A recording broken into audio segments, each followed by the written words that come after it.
Hi ಎಲ್ರಿಗೂ ನಮಸ್ಕಾರ. ನಾನು ಭೂಮಿಕಾ. ಕನ್ನಡದಲ್ಲಿ ಕೆಮಿಸ್ಟ್ರಿ ಯೂಟ್ಯೂಬ್ ಚಾನಲ್ಗೆ ಎಲ್ರಿಗೂ ಕೂಡ ಸ್ವಾಗತ.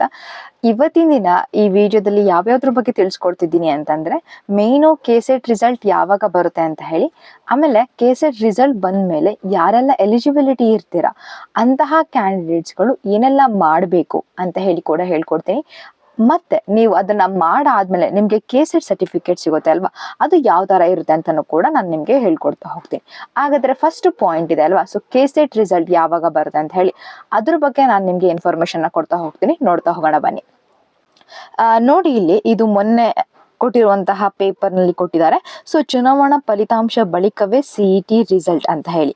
ಸೊ ಮುಂಚೆ ಮಾಡಿದ್ದೆ ಅಲ್ಲ ವಿಡಿಯೋ, ಅದರಲ್ಲೇ ಹೇಳಿದ್ದೆ ಬೋತ್ ಕೆಸೆಟ್ ಆಗಿರ್ಲಿ ಅಥವಾ KCET ಆಗಿರ್ಲಿ, ಎರಡನ್ನೂ ಕೂಡ ನಡೆಸ್ತಿರೋದು ಯಾವುದು, KEA ಬೋರ್ಡ್ ಅವರೇ. ಹೌದಾ, ಕರ್ನಾಟಕ ಎಕ್ಸಾಮಿನೇಷನ್ ಅಥಾರಿಟಿ ಅವರೇ. ಇನ್ನು ಅವರೇ ಹೇಳ್ತಾರೆ KCET ರಿಸಲ್ಟೇ ಚುನಾವಣಾ ಫಲಿತಾಂಶ ಬಳಿಕವೇ ಅಂತ ಹೇಳಾದ್ಮೇಲೆ, ಇನ್ನು ಕೆಸೆಟ್ ರಿಸಲ್ಟ್ ಕೂಡ ಅಷ್ಟೇ ಚುನಾವಣಾ ಫಲಿತಾಂಶ ಅಂದ್ರೆ ಜೂನ್ 4 ಮೇಲೆ ಅಂತ ನಾವು ಅನ್ಕೋಬಹುದು. ನೋಡಿ, ನೀವು ಇಲ್ಲಿ ಅಬ್ಸರ್ವ್ ಮಾಡಬಹುದು, ದೇವರಾಜ್ ಕನಕಪುರ ಅವ್ರು ಹೇಳಿದ್ದಾರೆ, ಲಕ್ಷಾಂತರ PU ವಿದ್ಯಾರ್ಥಿಗಳು ಸಾಮಾನ್ಯ ಪ್ರವೇಶ ಪರೀಕ್ಷೆ CET ರಿಸಲ್ಟ್ ಪಡೆಯಬೇಕಾದಲ್ಲಿ ಲೋಕಸಭಾ ಚುನಾವಣೆಯ ಫಲಿತಾಂಶ ಪ್ರಕಟವಾಗುವವರೆಗೂ ಕಾಯಬೇಕು ಅಂತ ಹೇಳಿದ್ದಾರೆ. ಏಕೆಂದರೆ ದ್ವಿತೀಯ PU ಪರೀಕ್ಷೆ 2 ಮತ್ತು GKVK ಪ್ರಾಯೋಗಿಕ ಪರೀಕ್ಷೆ ಫಲಿತಾಂಶ ಬಾಕಿ ಇರುವುದರಿಂದ CET ಫಲಿತಾಂಶ ಬಿಡುಗಡೆಗೆ ತೊಡಕಾಗಿದೆ ಅಂತ ಹೇಳಿ ಕೂಡ ಹೇಳಿದ್ದಾರೆ. 2ರ ಫಲಿತಾಂಶ ಸಿಗುವ ವೇಳೆಗೆ ಲೋಕಸಭಾ ಚುನಾವಣೆ ಫಲಿತಾಂಶ ಪ್ರಕಟವಾಗಲಿದ್ದು, ಇದಾದ ಬಳಿಕ ಉನ್ನತ ಶಿಕ್ಷಣ ಸಚಿವರು ಅನುಮೋದನೆ ಪಡೆದು ಫಲಿತಾಂಶ ಪ್ರಕಟಿಸಲು ಪ್ರಾಧಿಕಾರ ತೀರ್ಮಾನಿಸಿದೆ ಅಂತ ಹೇಳಿ ಕೂಡ ಹೇಳಿದ್ದಾರೆ. ಅಂದಾಜಿನ ಪ್ರಕಾರ ಜೂನ್ 5 ಅಥವಾ ಜೂನ್ 6ರ ವೇಳೆಗೆ ಹೊರ ಬೀಳುವ ಸಾಧ್ಯತೆ ಇದೆ ಅಂತಲೂ ಕೂಡ ಹೇಳಿದ್ದಾರೆ. ನೀವಿಲ್ಲಿ ಅಬ್ಸರ್ವ್ ಮಾಡ್ಬೋದು, ಕೆಸೆಟ್ ರಿಸಲ್ಟ್ನ ಈ ಒಂದು ಏನು ದೇವರಾಜ್ ಕನಕಪುರ ಅವ್ರು ಹೇಳಿದ್ದಾರೆ, ಇದ್ರ ಮೇಲೆ ನಾವು ಏನಂತ ಹೇಳ್ಬೋದು ಅಂದ್ರೆ, KCET ರಿಸಲ್ಟ್ಗೆ ಫಸ್ಟ್ ಇಂಪಾರ್ಟೆನ್ಸ್ನ ಕೊಟ್ಟು ಆಮೇಲೆ ಕೆಸೆಟ್ ರಿಸಲ್ಟ್ನ ಬಿಡ್ತಾರೆ ಅಂತ ಹೇಳ್ಬೋದು. ಮತ್ತೆ ನೀವು ಅಬ್ಸರ್ವ್ ಮಾಡ್ಬೋದು, ಜೂನ್ 5 ಅಥವಾ 6ರ ವೇಳೆಗೆ ಪ್ರಕಟ ಸಾಧ್ಯತೆ ಅಂತ ಹೇಳಿ ಕೊಟ್ಟಿದ್ದಾರೆ. ಹಾಗಾಗಿ ನಮ್ಮ ಕೆಸೆಟ್ ರಿಸಲ್ಟ್ಗೂ ಕೂಡ ಅಷ್ಟೇ ಜೂನ್ 5 ಮತ್ತೆ 6 ಆದ್ಮೇಲೆ ನೆಕ್ಸ್ಟ್ ನಮಗೆ ಪ್ರಿಫರೆನ್ಸ್ನ ಕೊಟ್ಟು ಕೆಸೆಟ್ ರಿಸಲ್ಟ್ನ ಬಿಡ್ತಾರೆ ಅಂತ ಹೇಳ್ಬಹುದು. ಅರ್ಥ ಆಯ್ತು ಅಂತ ಅನ್ಕೋತೀನಿ. ಇದು ಫಸ್ಟ್ ಪಾಯಿಂಟು, ನೀವೆಲ್ಲರೂ ಕೂಡ ಗಮನದಲ್ಲಿ ಇಟ್ಕೊಳ್ಳಿ. ಎಲ್ಲರೂ ಕೂಡ ಜೂನ್ 5 ಅಥವಾ 6ರ ಮೇಲೆ ನಮ್ಮ ಕೆಸೆಟ್ ರಿಸಲ್ಟ್ ಬರುತ್ತೆ ಅಂತ ಹೇಳಿ ನೀವು ತಿಳ್ಕೊಬಹುದು. ಇನ್ನ ಸೆಕೆಂಡ್ ಪಾಯಿಂಟ್ ಏನಂತ ಹೇಳಿದೆ ನಾನು, ನಿಮ್ಗೆ ಕೆಸೆಟ್ ರಿಸಲ್ಟ್ ಬಂದಾದ್ಮೇಲೆ ಇಫ್ ಯು ಆರ್ ಎಲಿಜಿಬಲ್, ನೀವು ಎಲಿಜಿಬಲ್ ಆಗಿದ್ದೀರಾ ಅಂದ್ರೆ ನೀವು ಮಾಡ್ಬೇಕಾಗಿರೋ ಕೆಲಸ ಏನು ಅಂತ ಹೇಳಿ ಕೂಡ ನಿಮ್ಗೆ ಹೇಳ್ಕೊಡ್ತಾ ಹೋಗ್ತೀನಿ. KEA ಅವರು ಕೆಸೆಟ್ಟಿಗೆ ಅಂತ ಹೇಳಿ ಒಂದು PDF ನ ಕೊಟ್ಟಿದ್ದಾರೆ ಅಲ್ವಾ, ಅದನ್ನ ನೀವು ಓಪನ್ ಮಾಡ್ಕೊಂಡ್ರಿ ಅಂದ್ರೆ ಅದರಲ್ಲಿ 14th ಪಾಯಿಂಟ್ ಇದಿದೆ. ಅಲ್ಲಿ ನೀವು ಅಬ್ಸರ್ವ್ ಮಾಡ್ಬೋದು, ಕೆಸೆಟ್ ಪರೀಕ್ಷೆಯಲ್ಲಿ ಅರ್ಹತೆ ಪಡೆದ ಅಭ್ಯರ್ಥಿಗಳು ಅರ್ಜಿ ಮತ್ತು ಇತರ ದಾಖಲೆಗಳನ್ನು ಗೆಜೆಟೆಡ್ ಅಧಿಕಾರಿಯಿಂದ ದೃಢೀಕರಿಸಿ ಸಲ್ಲಿಸಬೇಕಾದ ಅಡಕಗಳು ಈ ಕೆಳನಂತಿವೆ ಅಂತ ಹೇಳಿದ್ದಾರೆ. ಅಭ್ಯರ್ಥಿಯು ತಮ್ಮ ಆನ್ಲೈನ್ ಅರ್ಜಿಯ ಮುದ್ರಿತ ಅರ್ಜಿಯೊಂದಿಗೆ ಈ ಕೆಳಗಿನ ದಾಖಲೆಗಳನ್ನು ಪ್ರತ್ಯೇಕ A4 ಅಳತೆಯ ಕಾಗದದಲ್ಲಿ ಮುದ್ರಿಸಿ ಸಲ್ಲಿಸಬೇಕು ಅಂತ ಹೇಳಿದ್ದಾರೆ. ನೋಡಿ, ಇಷ್ಟೆಲ್ಲ ಪಾಯಿಂಟ್ಸ್ಗಳು ಕೊಟ್ಟಿದ್ದಾರೆ. ಅಷ್ಟು ಏನೇನೆಲ್ಲ ಹೇಳಿದ್ದಾರೆ ಡಾಕ್ಯುಮೆಂಟ್ಸ್, ಆ ಡಾಕ್ಯುಮೆಂಟ್ಸ್ಗಳನ್ನ ನೀವು A4 ಸೈಜ್ ಶೀಟ್ ಇರುವಂತಹ ಇದರಲ್ಲಿ ಜೆರಾಕ್ಸ್ನ ಮಾಡಿಸಿ ನೀವು ಅದನ್ನ ಸಲ್ಲಿಸಬೇಕು ಅಂತ ಹೇಳಿದ್ದಾರೆ. ಎಲ್ಲಿಗೆ, ಯಾವ ಅಡ್ರೆಸ್ಸಿಗೆ ಕಳಿಸಬೇಕು ಅಂತ ಹೇಳಿ ಕೂಡ ನಾನು ನಿಮ್ಗೆ ಹೇಳ್ತೀನಿ. ಬಟ್ ಯಾವ್ಯಾವ್ದೆಲ್ಲ ಡಾಕ್ಯುಮೆಂಟ್ಸ್ ಇಂಪಾರ್ಟೆಂಟ್ ಅಂತ ಹೇಳಿ ನಾನು ನಿಮ್ಗೆ ಫಸ್ಟಿಗೆ ಹೇಳ್ತಾ ಬರ್ತೀನಿ. ಫಸ್ಟ್ ಏನ ಕಳಿಸ್ಬೇಕು, ಅರ್ಜಿ ಅಂದ್ರೆ ಒಂದು ಪ್ರತಿ. ನೀವು ಫಸ್ಟ್ ಸ್ಟಾರ್ಟಿಂಗ್ ಆನ್ಲೈನ್ ಅಪ್ಲಿಕೇಶನ್ ಹಾಕಿದ್ರಿ ಅಲ್ವಾ, ಅದ್ರದ್ದು ಒಂದು ಜೆರಾಕ್ಸ್ನ ಕಳಿಸ್ಬೇಕಾಗುತ್ತೆ. ನೆಕ್ಸ್ಟ್ ಅಂಚೆ ಕಚೇರಿ ಚಲನ್ ಪ್ರತಿ, ಅಂದ್ರೆ ಈ ಸಲ ಎಲ್ಲರೂ ಕೂಡ ನಾವು ಆನ್ಲೈನ್ ಅಲ್ಲಿ ಪೇ ಮಾಡಿಲ್ಲ, ನಾವೆಲ್ಲರೂ ಕೂಡ ಪೋಸ್ಟ್ ಆಫೀಸಲ್ಲಿ ಪೇ ಮಾಡಿದ್ವಿ ಅಲ್ಲ ಹೋಗ್ಬಿಟ್ಟು, ಅದ್ರದ್ದು ಕಾಪಿನ ನೀವೇನ್ ಮಾಡ್ಬೇಕಾಗುತ್ತೆ, ಒಂದು ಸೆಟ್ ಜೆರಾಕ್ಸ್ನ ಕಳಿಸ್ಬೇಕಾಗುತ್ತೆ ಅಂತ ಹೇಳಿದ್ದಾರೆ. ನೆಕ್ಸ್ಟ್ ಅಭ್ಯರ್ಥಿಯ ಹೆಸರು ಮತ್ತು ಪೋಷಕರ ಹೆಸರನ್ನು ಪರಿಶೀಲಿಸಲು 10ನೇ ಅಥವಾ SSLC ಅಂಕಪಟ್ಟಿ ಅತ್ಯಗತ್ಯ ಅಂತ ಹೇಳಿ ಕೂಡ ಹೇಳಿದ್ದಾರೆ.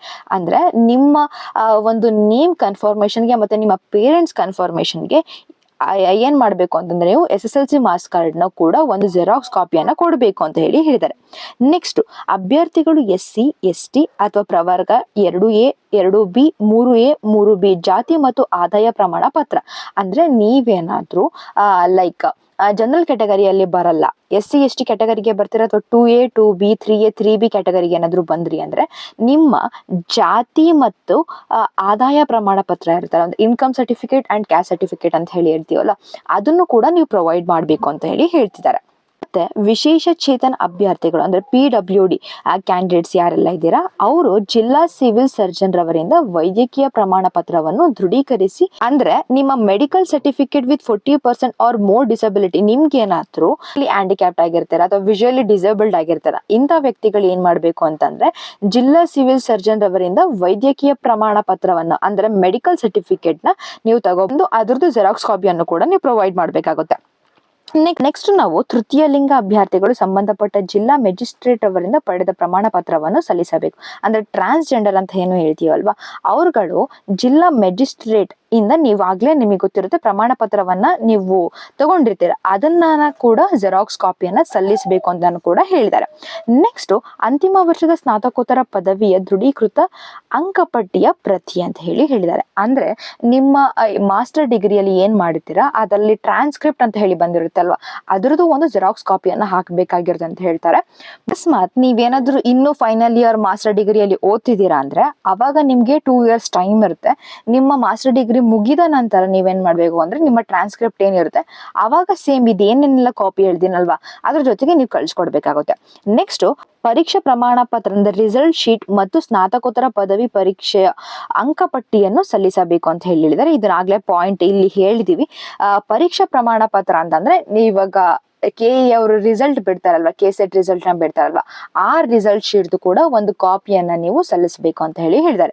ಇಷ್ಟೆಲ್ಲಾ ಯಾವ್ಯಾವ್ದೆಲ್ಲ ಹೇಳಿದೀನಿ ಅಷ್ಟೆಲ್ಲಾ ಡಾಕ್ಯುಮೆಂಟ್ಸ್ ಕೂಡ ನೀವು ಗೆಜೆಟೆಡ್ ಆಫೀಸರ್ ಹತ್ರ ಸೈನ್ ಮಾಡಿಸಿ ಆಮೇಲೆ ಅದನ್ನ ಸಲ್ಲಿಸಬೇಕು ಅಂತ ಹೇಳ್ತಿದ್ದೀವಿ. ಯಾವ ಒಂದು ಅಡ್ರೆಸ್ಗೆ ನೀವು ಕಳಿಸ್ಬೇಕು ಅಂತಂದ್ರೆ ಕಾರ್ಯನಿರ್ವಾಹಕ ನಿರ್ದೇಶಕರು, ಕರ್ನಾಟಕ ಪರೀಕ್ಷಾ ಪ್ರಾಧಿಕಾರ, ಸಂಪಿಗೆ ರಸ್ತೆ, 18ನೇ ಅಡ್ಡ ರಸ್ತೆ, ಮಲ್ಲೇಶ್ವರಂ, ಬೆಂಗಳೂರು 56001 ದೂರವಾಣಿ ಸಂಖ್ಯೆನೂ ಕೂಡ ಕೊಟ್ಟಿದ್ದಾರೆ, ಇಮೇಲ್ ಐಡಿನೂ ಕೂಡ ಕೊಟ್ಟಿದ್ದಾರೆ. ಈ ಒಂದು ಅಡ್ರೆಸ್ಗೆ ನೀವೇನ್ ಮಾಡ್ಬೇಕಾಗುತ್ತೆ ಅಂತಂದ್ರೆ ಕಳಿಸ್ಬೇಕಾಗುತ್ತೆ. ಎಲ್ಲಿಂದ ಎಲ್ಲಿವರೆಗೂ ಅಂತಂದ್ರೆ ಇಲ್ಲಿಂದ ಇಲ್ಲಿವರೆಗೂ ಮಾತ್ರ ಅವಶ್ಯಕತೆ ಇರುತ್ತೆ. ಇಷ್ಟು ಮಾತ್ರ ಅಡ್ರೆಸ್ ನ ಇಟ್ಕೊಂಡು ನೀವು ಕಳಿಸ್ಬೇಕಾಗುತ್ತೆ. ಸೊ ಯಾವ್ಯಾವ್ದೆಲ್ಲ ಡಾಕ್ಯುಮೆಂಟ್ಸ್ ಗಳನ್ನ ಕಳಿಸ್ಬೇಕು ಅಂತ ಹೇಳಿದ್ದೀನಿ. ಇಷ್ಟೆಲ್ಲಾ ಡಾಕ್ಯುಮೆಂಟ್ಸ್ ಗಳನ್ನ ಕೂಡ ಇನ್ನೊಮ್ಮೆ ಹೇಳ್ತಿದ್ದೀನಿ. ಗೆಜೆಟೆಡ್ ಆಫೀಸರ್ ಹತ್ರ ನೀವು ಸೈನ್ ಮಾಡಿಸ್ಕೊಂಡು ಸೀಲ್ ಮಾಡಿಸ್ ಆದ್ಮೇಲೆ ಕಳಿಸ್ಬೇಕು. ಮತ್ತೆ ಇನ್ನೊಂದು ಪಾಯಿಂಟ್, ಯಾರೆಲ್ಲ ಇನ್ನು ಮಾಸ್ಟರ್ ಡಿಗ್ರಿಯಲ್ಲೇ ಓದ್ತಿದ್ದೀರಾ ಅವ್ರದ್ದೇನಾದ್ರು KSET ರಿಸಲ್ಟ್ ಅಲ್ಲಿ ಎಲಿಜಿಬಿಲಿಟಿ ಕ್ರೈಟೀರಿಯಾ ನೀವೇನಾದ್ರು ಹೊಂದಿದ್ದೀರಾ ಅಂತಂದ್ರೆ ಅವಾಗ ನೀವು 2 years ಟೈಮ್ ಇರುತ್ತೆ. ಅದ್ರ ಒಳಗಡೆ ನೀವೇನ್ ಮಾಡಬೇಕಾಗುತ್ತೆ ಅಂದ್ರೆ ನಿಮ್ಮ ಡಿಗ್ರಿಯನ್ನ ಕಂಪ್ಲೀಟ್ ಆಗಿ ಅಂದ್ರೆ ನಿಮ್ಮ ಮಾಸ್ಟರ್ ಡಿಗ್ರಿಯನ್ನ ಮುಗಿಸ್ತೀರಾ, ಆಮೇಲೆ ನಿಮ್ಮ ಟ್ರಾನ್ಸ್ಕ್ರಿಪ್ಟ್ ಏನಿರುತ್ತೆ ಅದನ್ನು ಕೂಡ ನೀವು ಗೆಜೆಟೆಡ್ ಆಫೀಸರ್ ಹತ್ರ ಸೀಲು ಸೈನ್ ಮಾಡಿಸ್ಕೊಂಡು ಆಮೇಲೆ ನೀವು ಅಡ್ರೆಸ್ಗೆ ನೀವು ಪೋಸ್ಟ್ ಮಾಡ್ಬೇಕಾಗುತ್ತೆ. ಓಕೆ, ಹಾಗಾದ್ರೆ ಇನ್ನು ಥರ್ಡ್ ಪಾಯಿಂಟ್ ನಾನು ಏನಂತ ಹೇಳಿದೆ ಅಂತಂದ್ರೆ ಫಸ್ಟ್ ಪಾಯಿಂಟ್ ಹೇಳಿದ್ದೀನಿ, ಈಗಾಗಲೇ ಫಸ್ಟ್ ಪಾಯಿಂಟ್ ನ ಕವರ್ ಮಾಡಿದ್ದೀನಿ ಯಾವಾಗ KSET ರಿಸಲ್ಟ್ ಬರುತ್ತೆ ಅಂತ ಹೇಳಿ. ಸೆಕೆಂಡ್ ಪಾಯಿಂಟ್ ಕೂಡ ಹೇಳಿದ್ದೀನಿ ನೀವು KSET ರಿಸಲ್ಟ್ ಬಂದ ನಂತರ ಏನೆಲ್ಲ ಕೆಲಸ ಮಾಡಬೇಕು ಅಂತ ಹೇಳಿ. ಇನ್ನು ಥರ್ಡ್ ಪಾಯಿಂಟು ನಾನು ಏನಂತ ಹೇಳಿದೆ, ಸೊ KSET ಸರ್ಟಿಫಿಕೇಟ್ ಯಾವ ತರ ಇರುತ್ತೆ ಅಂತ ಹೇಳಿ ನಾನು ನಿಮ್ಗೆ ತೋರಿಸ್ಕೊಡ್ತಾ ಬರ್ತೇನೆ. ನೀವಿಲ್ಲಿ ಅಬ್ಸರ್ವ್ ಮಾಡ್ಬೋದು, ಈ ತರ ಇರುತ್ತೆ ನಿಮ್ಮ KSET ಸರ್ಟಿಫಿಕೇಟ್ ಅಂತ ಹೇಳಿ ಕರಿತೀವಿ ಅಥವಾ ಮಾರ್ಕ್ಸ್ ಕಾರ್ಡ್ ಅಂತ ಹೇಳಿ ಕರಿತೀವಿ. ಫಸ್ಟ್ ಪಾಯಿಂಟು ಇದೇನು ಅಂತಂದ್ರೆ ಇವ್ರು ಯಾರು ಅಲ್ಲ ನಮ್ಮ ಯಜಮಾನ್ರು, ಅವ್ರದೇ ಒಂದು KSET ಸರ್ಟಿಫಿಕೇಟ್ ನ ಇಟ್ಕೊಂಡು ನಾನು ನಿಮ್ಗೆ ಇಲ್ಲಿ ಎಕ್ಸ್ಪ್ಲೈನ್ ಮಾಡ್ತಾ ಹೋಗ್ತಿದ್ದೀನಿ. ಸೇಮ್ ಇದೇ ತರ ಇರುತ್ತೆ ನಿಮ್ಗೂ ಕೂಡ ನೆಕ್ಸ್ಟ್ ಕೊಡುವಂತದ್ದು. Next Karnataka state eligibility test centre ಅಂದ್ರೆ KSET ಅಂತ ಹೇಳಿ ಹೇಳ್ಬೋದು, ಅಥವಾ ಕರ್ನಾಟಕ ರಾಜ್ಯ ಅರ್ಹತಾ ಪರೀಕ್ಷೆ ಕೇಂದ್ರ ಅಂತ ಹೇಳಿ ಹೇಳ್ತೀವಿ. ಮೌಲ್ಯ ಭವನ್ ಅಂದ್ರೆ ಅವಾಗೆಲ್ಲ ಯೂನಿವರ್ಸಿಟಿ ಆಫ್ ಮೈಸೂರು ನಡೆಸಿತ್ತಲ್ವಾ, ಹಂಗಾಗಿ ಮೌಲ್ಯ ಭವನ್ ಯೂನಿವರ್ಸಿಟಿ ಆಫ್ ಮೈಸೂರು ಅಂತ ಹೇಳಿ ಅದ್ರದ್ದು ಅಡ್ರೆಸ್ ನ ಕೊಟ್ಟಿದ್ದಾರೆ. ಬಟ್ ಈಗ ಯಾರು ನಡೆಸಿದ್ದಾರೆ ಅಂದ್ರೆ KA ಬೋರ್ಡ್ ಅವ್ರು ನಡೆಸಿದಾರಲ್ವಾ, ಸೊ ಇಲ್ಲಿ ಅಡ್ರೆಸ್ ಬಂದು KA ಅವ್ರದ್ದು ಬರುತ್ತೆ. ನೆಕ್ಸ್ಟ್ ಸ್ಟೇಟ್ ಎಲಿಜಿಬಿಲಿಟಿ ಟೆಸ್ಟ್ ಅಥವಾ ಸೆಟ್ ಅಂತ ಹೇಳಿ ಕರಿತೀವಿ ಫಾರ್ ಲೆಕ್ಚರರ್ ಅಥವಾ ಅಸಿಸ್ಟೆಂಟ್ ಪ್ರೊಫೆಸರ್ ಶಿಪ್ ಅಂತ ಹೇಳಿ ಕರಿತೀವಿ. ಐದರ್ ನೀವು ಲೆಕ್ಚರರ್ ಆಗಕ್ಕೆ ಎಲಿಜಿಬಲ್ ಆಗಿರುತ್ತೆ ಅಥವಾ ಅಸಿಸ್ಟೆಂಟ್ ಪ್ರೊಫೆಸರ್ ಶಿಪ್ಪಿಗೆ ಅಂದ್ರೆ ಅಸಿಸ್ಟೆಂಟ್ ಪ್ರೊಫೆಸರ್ ಆಗಕ್ಕೂ ಕೂಡ ಎಲಿಜಿಬಲ್ ಆಗಿರುತ್ತೆ. ಅಂದ್ರೆ ನೀವು ಇಲ್ಲಿ ಅಬ್ಸರ್ವ್ ಮಾಡ್ಬೋದು, ಕನ್ನಡದಲ್ಲಿ ಹೇಳ್ಬೇಕಂದ್ರೆ ರಾಜ್ಯ ಉಪನ್ಯಾಸಕರ ಹುದ್ದೆಗಳಿಗೆ ಅರ್ಹತಾ ಪರೀಕ್ಷೆ ಅಂತ ಹೇಳಿ ಕೊಟ್ಟಿದ್ದಾರೆ. ಇಲ್ಲಿ ಅವ್ರ ನೇಮ್ ಬಂದು ಈಗಾಗಲೇ ಅವ್ರ ವಿಡಿಯೋಸ್ಗಳನ್ನ ನೀವು ನೋಡಿರ್ತೀರಾ, ಅವ್ರ ಹೆಸರು ಬಂದು ಅನಿಲ್ ಕೀರ್ತಿ LM ಅಂತ ಹೇಳಿ ಆತರ ಬರುತ್ತೆ. ಸನ್ ಅಥವಾ ಡಾಟರ್ ಆಫ್ ಶ್ರೀಮತಿ ಗೌರಮ್ಮ ಅಂತ ಹೇಳಿ ಬರುತ್ತೆ. ಅಂದ್ರೆ ಫಸ್ಟ್ ತಾಯಿ ನೇಮ್ ಬರುತ್ತೆ, ಆಮೇಲೆ ತಂದೆ ನೇಮ್ ಬರುತ್ತೆ. ತಂದೆ ನೇಮ್ ಬಂದು ಮಲ್ಲೇಶಪ್ಪ LB ಅಂತ ಹೇಳಿ ನೀವು ನೋಡಬಹುದಾಗಿರುತ್ತೆ. As qualified the Karnataka State Eligibility Test KSET for lecturer or assistant professorship held on 31st December 2017 ಅಂದ್ರೆ 2017 31 ಡಿಸೆಂಬರ್ ಅಂದು ನಡೆದಿದ್ದಂತಹ KSET ಅಲ್ಲಿ ಇವರು ಎಲಿಜಿಬಲ್ ಆಗಿದ್ದಾರೆ ಅಂತ ಹೇಳಿ ಕೊಟ್ಟಿದ್ದಾರೆ. ಇವರು 31ನೇ ಡಿಸೆಂಬರ್ 2017ರಂದು ಕರ್ನಾಟಕ ರಾಜ್ಯ ಉಪನ್ಯಾಸಕರ ಹುದ್ದೆಗಳಿಗೆ ನಡೆದ ಪರೀಕ್ಷೆಯಲ್ಲಿ ಅರ್ಹತೆಯನ್ನು ಪಡೆದಿದ್ದಾರೆ ಅಂತ ಹೇಳಿ ನಿಮ್ಗೆ ಕೊಟ್ಟಿರ್ತಾರೆ. ನಿಮ್ಗೆ ಏನಂತ ಹೇಳಿ ಕೊಡ್ತಾರೆ ಅಂತಂದ್ರೆ ಈ ಸಲ ನಡೆದಿದ್ದು 13ನೇ ತಾರೀಕಲ್ವಾ, ಸೊ 13 ಜನವರಿ 2024 ಅಂತ ಹೇಳಿ ಕೊಡ್ತಾರೆ. ಇನ್ನು ಸಬ್ಜೆಕ್ಟ್ ಇನ್ KSET ಅಂತ ಹೇಳಿ ಬಂದಾಗ ಅವರು ಕೆಮಿಕಲ್ ಸೈನ್ಸ್ ಅಲ್ಲಿ ಕ್ಲಿಯರ್ ಮಾಡಿರ್ತಾರೆ. ನೀವು ನಿಮ್ಮ ಫಾರ್ ಎಕ್ಸಾಂಪಲ್ ಹಿಸ್ಟ್ರಿಯಲ್ಲಿ ಕ್ಲಿಯರ್ ಮಾಡಿರ್ತೀರಾ, ಅಥವಾ ಫೈನ್ ಆರ್ಟ್ಸ್, ಈ ತರ ಪ್ರತಿಯೊಂದು ಇಂಡಿವಿಜುವಲ್ ಬರುತ್ತೆ ಅಲ್ವಾ ಅಲ್ಲಿ, ಅಥವಾ ವಿಜುವಲ್ ಆರ್ಟ್ಸ್ ಅಂತ ಹೇಳಿ ಬರುತ್ತೆ, ಅಥವಾ ಬರೀ ಆರ್ಟ್ಸ್ ಅಥವಾ ಎಕನಾಮಿಕ್ಸ್ ಈ ತರ ಬರುತ್ತೆ, ಫಿಸಿಕಲ್ ಎಜುಕೇಶನ್ ಅಥವಾ ಸೈಕಾಲಜಿ ಈ ತರ ಎಲ್ಲ ಬರ್ತಾರೆ ಅಲ್ವಾ. ನಿಮ್ಮ ಒಂದು ಯಾವ ಸಬ್ಜೆಕ್ಟ್ ಇರುತ್ತೆ ಆ ಸಬ್ಜೆಕ್ಟ್ ನ ಇಲ್ಲಿ ಕೊಟ್ಟಿರ್ತಾರೆ ಅವರು. ಇನ್ನು this certificate is valid for ever ಅಂತ ಹೇಳಿ ಕೊಟ್ಟಿದ್ದಾರೆ. ಅಂದ್ರೆ ನಿಮ್ಮ ಲೈಫ್ ಲಾಂಗ್ ನೀವು ಎಲ್ಲಿವರೆಗೂ ಬದುಕಿರ್ತೀರಾ ಅಲ್ಲಿವರೆಗೂ ಕೂಡ ಈ ಸರ್ಟಿಫಿಕೇಟ್ ವ್ಯಾಲಿಡ್ ಅಂತ ಹೇಳಿ ಹೇಳಿದ್ದಾರೆ. ಈ ಪ್ರಮಾಣ ಪತ್ರ ಸದಾ ಮಾನ್ಯತೆ ಪಡೆದಿರುತ್ತದೆ ಅಂತ ಹೇಳಿ ಕೊಟ್ಟಿದ್ದಾರೆ. ನೆಕ್ಸ್ಟ್ ಅದಾದ್ಮೇಲೆ ರೋಲ್ ನಂಬರ್ನ ಇಲ್ಲಿ ಕೊಟ್ಟಿರ್ತಾರೆ. ರೋಲ್ ನಂಬರ್ನ ಇಲ್ಲಿ ಯಾಕೆ ನಾವು ಕಾಟ್ ಔಟ್ ಮಾಡಿದೀವಿ ಅಂತಂದ್ರೆ, ನೀವು ಅಕಸ್ಮಾತ್ ಅದನ್ನ ಬಳಕೆ ಮಾಡಿ ಮಿಸ್ಯೂಸ್ ಮಾಡ್ಕೋಬಾರ್ದು ಅಂತ ಹೇಳಿ ಕೊಟ್ಟಿದೀವಿ. ಅದಾದ್ಮೇಲೆ ಪ್ರೊಫೆಸರ್ H ರಾಜಶೇಖರ್ ಅಂತ ಹೇಳಿ ಕೊಟ್ಟಿದ್ದಾರೆ. ಮೆಂಬರ್ ಸೆಕ್ರೆಟರಿ KSET ಸೆಂಟರ್ ಅಂತ ಹೇಳಿ ಕೊಟ್ಟಿದ್ದಾರೆ. ಈ ಸಲ ಯಾರಿರ್ತಾರೆ ಅವ್ರು ಇಲ್ಲಿ ಸೈನ್ ಮಾಡಿ ಕೊಟ್ಟಿರ್ತಾರೆ. ಇನ್ನಲ್ಲೂ ಕೂಡ ಅಷ್ಟೇ, ಈ ಜಾಗಕ್ಕೆ ಬಂದ್ರೆ ನಿಮ್ಮ ಒಂದು ಫೋಟೋ, ನೀವು ಯಾವ ಫೋಟೋನ ಪ್ರೊವೈಡ್ ಮಾಡಿರ್ತಾರೆ ಆ ಫೋಟೋನ ಇಲ್ಲಿ ಹಾಕಿ ಕೊಟ್ಟಿರ್ತಾರೆ. ಡೇಟ್ ಆಫ್ ಇಶ್ಯೂ ಅಥವಾ ವಿತರಿಸಿದ ದಿನಾಂಕ ಅಂತ ಹೇಳಿ ಬಂದಾಗ ಅವರು ನಮ್ಗೆ KSET ಸರ್ಟಿಫಿಕೇಟ್ ನ ಯಾವ್ದು ಪ್ರೊವೈಡ್ ಮಾಡಿದ್ರು ಅನ್ನೋ ಡೇಟ್ ಇರುತ್ತೆ ಅಲ್ವಾ, ಆ ಡೇಟ್ ಯಾವ್ದಂದ್ರೆ 21/7/2018. ಅದ್ರ ನೀವು ಇಲ್ಲಿ ಅಬ್ಸರ್ವ್ ಮಾಡ್ಬೋದು. ಅಂದ್ರೆ ಎಷ್ಟು ತಿಂಗಳು ತಗೊಂಡಿದ್ದಾರೆ, 8 ತಿಂಗಳ ನಂತರ. ಇಲ್ಲಿ ಡಿಸೆಂಬರು ಇದು ಯಾವಾಗ 2017, ಇದು 2018. ಈ 7 ಅಂತಂದ್ರೆ ಯಾವ ಮಂತ್ ಬರುತ್ತೆ, ಜುಲೈ ಮಂತ್, ಇದು ಡಿಸೆಂಬರ್. ಅಲ್ಲಿಗೆ ಮ್ಯಾಕ್ಸಿಮಮ್ 8 ಮಂತ್ಸ್ ನ ತಗೊಂಡಿದ್ದಾರೆ ಸರ್ಟಿಫಿಕೇಟ್ ನ ಪ್ರೊವೈಡ್ ಮಾಡಕ್ಕೆ. ಸೊ ನೀವು ಅಷ್ಟೇ, ನಾನು ಕಳಿಸಿದ ತಕ್ಷಣ ನಮಗೆ ಸರ್ಟಿಫಿಕೇಟ್ ಬರುತ್ತೆ ಅಂತ ಹೇಳಿ ಕಾತುರದಿಂದ ಕಾಯಕ್ ಹೋಗ್ಬೇಡಿ. ಮಿನಿಮಮ್ ಅಂದ್ರೂ 8 to 9 ಮಂತ್ಸ್ ನ ತಗೋತಾರೆ. ಅರ್ಥ ಆಯ್ತು ಅಂತ ಹೇಳಿ ಅನ್ಕೋತೀನಿ. ಇಷ್ಟೆಲ್ಲ ಪಾಯಿಂಟ್ಸ್ಗಳು ನಾನು ಕವರ್ ಮಾಡಬೇಕಿತ್ತು, ಕವರ್ ಮಾಡಿದ್ದೀನಿ. ಇದನ್ನು ಬಿಟ್ಟು ನಿಮ್ಗೆ ಏನಾದ್ರು ಡೌಟ್ ಇತ್ತು ಅಂದ್ರೂ ಕೂಡ ತಿಳಿಸಿ, ನಾನು ವಿಡಿಯೋನ ಮಾಡಿ ಕೊಡ್ತೀನಿ. ಮತ್ತೆ ನೀವಿಲ್ಲಿ ಅಬ್ಸರ್ವ್ ಮಾಡ್ಬೋದು, ನೋಟ್ ಅಂತ ಹೇಳಿ ಕೊಟ್ಟಿದ್ದಾರೆ. This certificate comes into effect from the date of issue, the date on which the KSET result have been announced ಅಂತ ಹೇಳಿ ಕೊಟ್ಟಿದ್ದಾರೆ. ಅಂದ್ರೆ ಈ ಸರ್ಟಿಫಿಕೇಟು ಏನಂತ ಹೇಳಿದ್ದಾರೆ, ಈ ಪ್ರಮಾಣ ಪತ್ರವು ವಿತರಿಸಿದ ದಿನಾಂಕದಿಂದ ಜಾರಿಗೆ ಬರುತ್ತದೆ. ಇದು KSET ಪರೀಕ್ಷಾ ಫಲಿತಾಂಶ ಪ್ರಕಟಿಸಿದ ದಿನಾಂಕವಾಗಿರುತ್ತದೆ ಅಂತ ಹೇಳಿ ಕೊಟ್ಟಿದ್ದಾರೆ. ಅಂದ್ರೆ ಯಾವತ್ತಿನ ದಿನ ರಿಸಲ್ಟ್ ಕೊಟ್ಟಿರ್ತಾರೆ ಅವತ್ತಿಂದನೂ ಕೂಡ ಈ ಸರ್ಟಿಫಿಕೇಟ್ ಚಾಲನೆಯಲ್ಲಿರುತ್ತೆ ಅಂತ ಹೇಳಿ ಕೊಟ್ಟಿದ್ದಾರೆ. ನೆಕ್ಸ್ಟ್, ಸ್ನಾತಕೋತ್ತರ ಪರೀಕ್ಷೆಯಲ್ಲಿ ತೇರ್ಗಡೆಯಾದ ಅಭ್ಯರ್ಥಿಗಳು ಈ ಪರೀಕ್ಷೆಯ ನಡೆದ ದಿನಾಂಕದಿಂದ 2 ವರ್ಷದೊಳಗೆ ನಿಗದಿಪಡಿಸಿದ ಶೇಕಡ ಅಂಕಗಳಿಂದ ತೇರ್ಗಡೆ ಹೊಂದಿರಬೇಕಾಗಿರುತ್ತದೆ ಅಂತ ಹೇಳಿ ಕೊಟ್ಟಿದ್ದಾರೆ. ಅಂದ್ರೆ ನೀವೇನಾದ್ರೂ KSET ಎಕ್ಸಾಮ್ ಬರೆಯೋ ಟೈಮಲ್ಲಿ ಏನಾದ್ರೂ ಫೇಲ್ ಆಗಿದ್ರಿ ಅಂದ್ರೆ 2 years ಟೈಮ್ನ ಕೊಟ್ಟಿರ್ತಾರೆ. ಆ 2 years ಟೈಮ್ ಒಳಗಡೆ ನೀವು ನಿಮ್ಮ ಮಾಸ್ಟರ್ ಡಿಗ್ರಿಯಲ್ಲಿ ಪಾಸ್ ಆಗಿರಬೇಕು ಅಂತ ಹೇಳಿ ಹೇಳ್ತಿದ್ದಾರೆ. ಇನ್ನು ಲಾಸ್ಟ್ ಪಾಯಿಂಟ್ ನಾವು ನೋಡಿದ್ರೆ, ಅಭ್ಯರ್ಥಿಯನ್ನು ನೇಮಕಾತಿ ಪ್ರಾಧಿಕಾರ ಅಥವಾ ಸಂಸ್ಥೆಗಳು ನೇಮಕ ಮಾಡುವ ಸಂದರ್ಭದಲ್ಲಿ ಮೂಲ ದಾಖಲೆಗಳನ್ನು ಪರಿಶೀಲಿಸಬೇಕು. ಅಭ್ಯರ್ಥಿಗಳು ಸಲ್ಲಿಸುವ ಮಾಹಿತಿಗೆ KSET ಕೇಂದ್ರವು ಹೊಣೆಯಾಗುವುದಿಲ್ಲ. ಅಂದ್ರೆ ನೀವೇನಾದ್ರೂ ಒರಿಜಿನಲ್ ಡಾಕ್ಯುಮೆಂಟ್ಸ್ಗಳನ್ನ ಸಲ್ಲಿಸಬೇಕಾದ್ರೆ ತಪ್ಪಾಗಿರೋದನ್ನ ಏನಾದ್ರು ಸಲ್ಲಿಸಿ ಅದಾದ್ಮೇಲೆ ಮತ್ತೆ ಕರೆಕ್ಷನ್ಗೆ ಅಂತ ಹೇಳಿ ಕೇಳಿದರೆ ನಾವು ಅದಕ್ಕೆ ಹೊಣೆಯನ್ನ ತಗೊಳ್ಳೋದಿಲ್ಲ ಅಂತ ಹೇಳಿ ಹೇಳಿದ್ದಾರೆ. ಸೊ ಇಷ್ಟು ಪಾಯಿಂಟ್ಸ್ ನೀವು ನೆನಪಲ್ಲಿ ಇಟ್ಕೋಬೇಕಾಗುತ್ತೆ.